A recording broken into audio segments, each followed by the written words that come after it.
Sejam muito bem-vindos a mais uma análise detalhada. Hoje a gente vai desbloquear aquela que é, literalmente, a chave mestra da matemática. Sabe aquela ferramenta lógica que não só salva minutos preciosos na hora da prova, mas também quebra o maior galho nos problemas do dia a dia? Pois é, a ideia aqui não é ficar decorando um monte de fórmulas, não.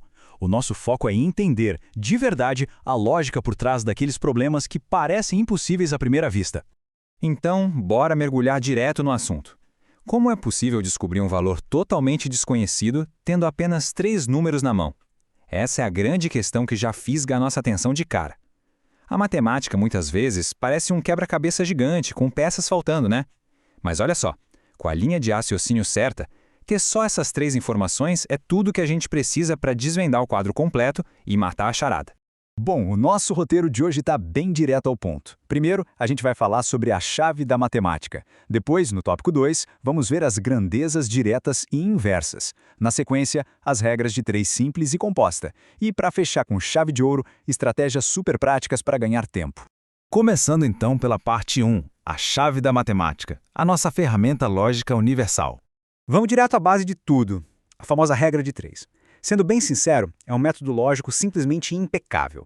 Se a gente tem 3 valores conhecidos que são proporcionais, a ponte para aquele valor desconhecido já está praticamente construída. E o material base mostra que essa ferramenta vai muito além dos cadernos e das salas de aula, viu? Ela é a base de cenários reais, pensa só. Desde calcular a dosagem exata de um remédio pediátrico, até prever quanto tempo os operários vão levar para levantar um muro. É pura lógica aplicada à vida real. Avançando para a parte 2, grandezas diretas e inversas. É aqui que a gente entende a direção das variáveis. E essa imagem ilustra isso brilhantemente. Para não cair em nenhuma pegadinha na hora de resolver a questão, o grande truque é visualizar aquelas setinhas apontando para cima ou para baixo. De um lado, a gente tem as grandezas diretas, ou seja, mais máquinas produzem mais produtos. As duas setas sobem juntas. Do outro lado, temos as grandezas inversas. Pensa bem, mais pedreiros trabalhando significa menos tempo de obra, certo? Uma seta sobe e a outra desce. Identificar essa dinâmica é, sem dúvida, o coração de todo o processo. O que nos leva à parte 3, regra de 3 simples, a hora de aplicar essa fundação toda. O material nos dá um plano de ataque infalível. Olha só os passos. Passo 1, agrupar as grandezas em colunas bem arrumadinhas, tipo tempo com tempo, maçã com maçã. Passo 2, fazer aquela pergunta crucial sobre a proporcionalidade e desenhar as setinhas que a gente acabou de falar. E, finalmente, o passo 3, que é o cálculo em si. As grandezas são diretas? Fácil, é só multiplicar cruzado. São inversas? Aí basta inverter a posição de uma das frações antes de fazer a multiplicação. Para ver como isso se constrói na prática, vamos analisar um caso clássico das provas do Enem sobre o fluxo em catracas de um estádio. A gente sabe que 20 pessoas passam a cada 2 segundos. A pergunta é, quanto tempo vai levar para todas as 45 mil pessoas entrarem? Fica super evidente que mais pessoas exigem mais tempo. É uma relação direta. Então, organizando as frações e multiplicando o cruzado num ritmo bem acelerado, a nossa equação fica estruturada assim. 20 vezes x é igual a 2 vezes 45 mil. Isolar esse x revela o resultado quase que instantaneamente. E a multiplicação nos entrega o número de 4.500 segundos. Mas espera aí, as alternativas da prova geralmente pedem uma conversão. Dividindo esse valor por 60, a gente chega na resposta prática, 75 minutos. O que é exatamente a mesma coisa que 1 hora e 15 minutos para garantir a entrada de todo esse público. É simples, organizado e certeiro. Vamos subir um pouco o nível na parte 4, regra de 3 composta. É a nossa resolução avançada de problemas. Bom, o que é realmente interessante aqui é que a organização metódica em colunas é o grande segredo para não se perder. Analisando o escoamento completo de um reservatório industrial, a gente observa 3 colunas perfeitas e alinhadas, a capacidade de metros cúbicos, o número de ralos em funcionamento e o tempo estipulado em horas. O cenário inicial nos diz que 900 metros cúbicos escoam por 6 ralos em 6 horas. Aí vem um novo desafio. Precisamos escoar 500 metros cúbicos num tempo menor, em 4 horas. Quantos ralos vão ser demandados agora?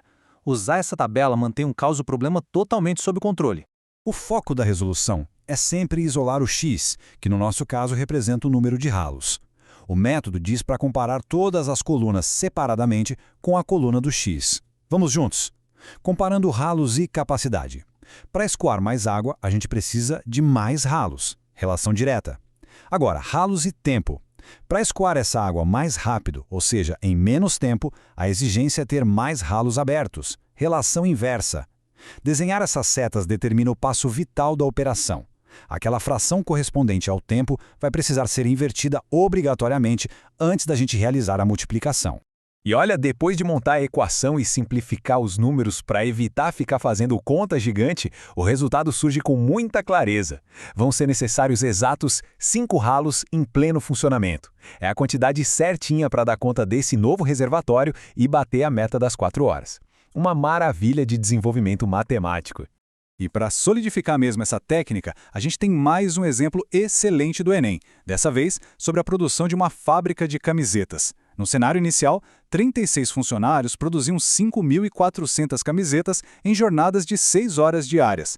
Só que a demanda explodiu, passou para 21.600 camisetas e a equipe saltou para 96 funcionários. Qual deve ser a nova jornada de trabalho? Mais uma vez, o método das colunas organiza todo esse volume absurdo de informações com perfeição. Dá para analisar a proporção linha por linha, sem nenhuma confusão. Aplicando a regra, lembrando de inverter o que é necessário e fazendo aquelas simplificações que são super recomendadas, o resultado sai cristalino: jornadas de exatas 9 horas diárias. Isso só prova que, por mais cabeludo que o problema pareça, uma base estruturada logicamente sempre mostra a luz no fim do túnel. Chegamos à nossa reta final com a parte 5. Estratégias para ganhar tempo. São os truques de velocidade para a hora do exame. Numa prova de alta pressão, saber fazer o cálculo não é suficiente. A gente tem que fazer rápido. Então aqui vão os atalhos que são literalmente indispensáveis. Primeiro truque, ágil. Corte os zeros correspondentes logo no início da equação. Não perde tempo. Segundo atalho, simplifique as frações sempre antes de cruzar as multiplicações. A ideia é trabalhar só com dígitos pequenininhos. E terceiro, converta unidades de medida, tipo passar de horas para minutos já nos primeiros segundos de leitura. Aplicar isso dá um salto gigantesco na eficiência. Então, o ponto crucial é exatamente o que destaca essa citação brilhante que tiramos do material original. Dá para fazer mentalmente. A verdadeira virada de chave acontece quando a gente troca aquelas divisões cansativas no papel pela agilidade do cálculo mental. Simplificar os números por 20 logo no comecinho, por exemplo, não é só um truquezinho não, é uma estratégia poderosa. Isso poupa energia, evita aqueles erros bobos por cansaço e garante minutos que valem ouro até o fim da prova.